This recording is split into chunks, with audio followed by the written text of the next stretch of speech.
Now, I'm not much of a hiker, but with spectacular scenery like this and the promise of a decent glass of red wine at the end of the day, well, what's not to like?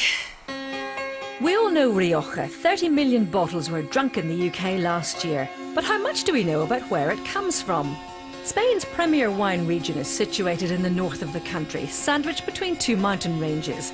A lush, fertile river valley, perfect for growing grapes, that takes its name from the majestic Rioja. It's early autumn, the harvest, and the best time to visit the region. You start your 7-day hike in the hillside village of Abalos. This converted 17th century manor house is your first base for the holiday, and it's typical of the type of accommodation you'll find. There's nothing too fancy, but there's a nice big comfortable bed, and there's plenty of space to hang up your boots after a day's hiking. Now, this holiday isn't about heavy-duty hiking. Your average trek is about 7 miles or so every day, and they provide a minibus to take you and your fellow ramblers to and from your hotel. It's a short ride through some of the region's most spectacular countryside to reach the start of the first walk through woodlands to a viewing point across Rioja's river valley. Just look at that view. You can see for miles and miles and miles. That last part of the journey there, the tough climb, was worth it for that view. Diego, I suppose you couldn't do a walk like this in the middle of the summer. It'd be too hot. Yes, it will be a little bit too hot. We normally do them in springtime and autumn, which is the seasons that are best for walking and for the landscape. What is it that you love most about Rioja? One of the things that I find nice about here is you see the young people from Rioja don't emigrate, don't go to work in the big cities because they have a good life in an economy that provides a fantastic landscape like this. No? So that's a very interesting mix for me. Well, it's a glorious afternoon. We've been really fortunate with the weather, and we're right down among the grapevines in the middle of the valley. Now, our plan is to head for that castle up there on the hill. Just a gentle stretch of the legs. What I've seen so far in Rioja is absolutely fabulous. It's spectacular. I mean, the views, the lands, everything. I just love the scenery. It changes throughout the whole of Spain, all different, and the vineyards here are just breathtaking. I've come on a walking holiday because I haven't been on one before, but mainly because of the wine. There we are, we did it. In the end, we got to the top. And I'll tell you what, there's a great sense of achievement getting up here all this way. You know, the Riojan countryside is so beautiful, and I suppose doing it on foot like we've just done is one of the best ways to see it.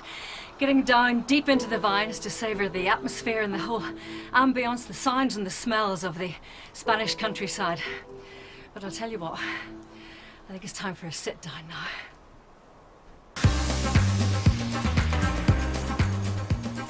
Wine-related excursions are included on this holiday.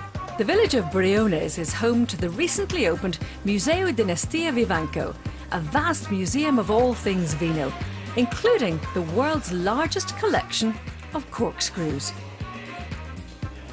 Well, Jorge here is a wine expert, and he's going to teach us some of his knowledge. Hopefully we'll become wine connoisseurs as well. The glasses like this.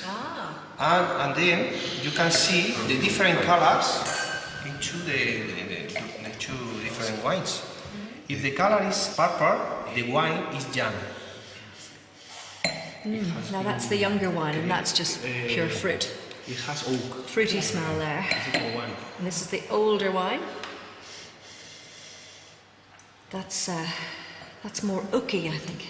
Then we are going to taste the wine. I'm getting bonfire night, I'm getting burnt leaves, pine needles. Seriously, it's a very good wine. It's really lovely, isn't it? Yeah. Oh, yeah. But it's not just the wine that's drawn people to Rioja over the centuries. Through this region winds the ancient path of the Camino de Santiago, the Way of St. James, trodden by countless pilgrims on their way to the Shrine of Compostela. Monasteries like this one in San Millán in the south of Rioja offered the weary traveller a welcome bed for the night. This monastery has a special importance to the history of Spain. It was here in the 13th century that the first words of modern Spanish were written down.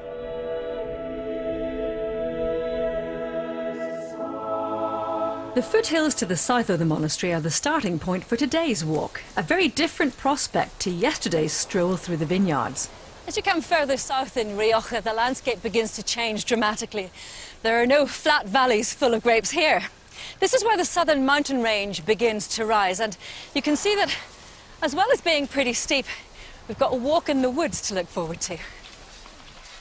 No need to leave a trail of breadcrumbs though. This route is clearly marked with the red and white signs of a GR, a Grand Randonnée, the European equivalent of a public footpath. I think we've all found that what's good about these walks is that there's always something spectacular to see at the end of it, and they don't expect you to shimmy up near vertical paths like a mountain goat. But it has been challenging enough at times, and I think we've all earned our glass of Rioja Crianza at the end of the day. Riojans take their food just as seriously as they take their wine. Here in the village of Da Roja, local chef Ignacio Echepresto grows most of the vegetables for his menus himself. His special tasting menu at the acclaimed Venta de Moncalvello is designed to help diners appreciate how individual wines complement different dishes. Oh, just the flavours. They just burst. I mean, each one of them works so well with the other.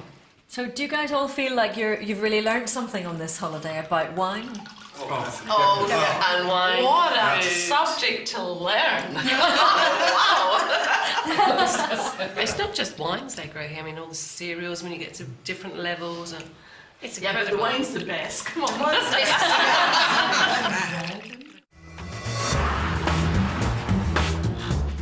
There are over 600 bodegas or cellars belonging to individual producers in the Rioja region, each with their very own individual ideas on what makes a great wine. Tours are available at many where traditional techniques are still employed.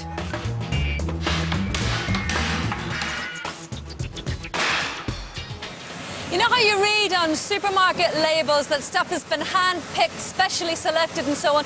In this case, it's actually true. What these ladies are doing is they're grading these grapes. So these grapes will go to make the very top wines, the Grand Reserva of wines from this winery. It's amazing that this is all still done by hand here. It is, You've got yes. the man in there shoveling it out, and he's doing this.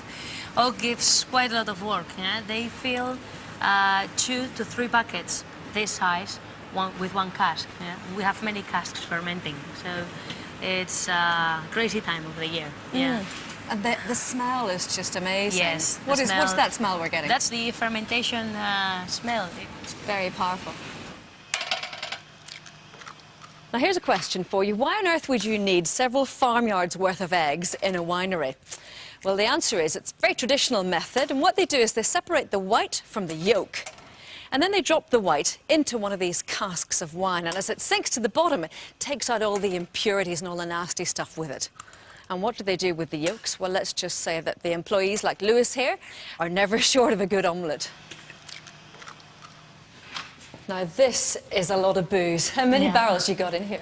We have almost 14,000 in total. Yeah? In this cellar, 11,000. Yeah. Wow. And how much is contained in each one of these? How many bottles of wine? It's bottles of wine, 300 if you don't take evaporation into account. It's 225 liters. In every one of these? Yes. Wow. That's a lot. Yeah. That's a lot of wine, yeah. I think what's been interesting about this trip is noticing that the Riojans are realising that people not only love their wines, but they want to know a little bit more about them. And this walking holiday gets you right down there, deep in among the vines, where you understand things like the weather, the mountains, the soil, how it all affects a good glass of wine. And if you appreciate that, well, it makes that first glass of the evening taste just that little bit better.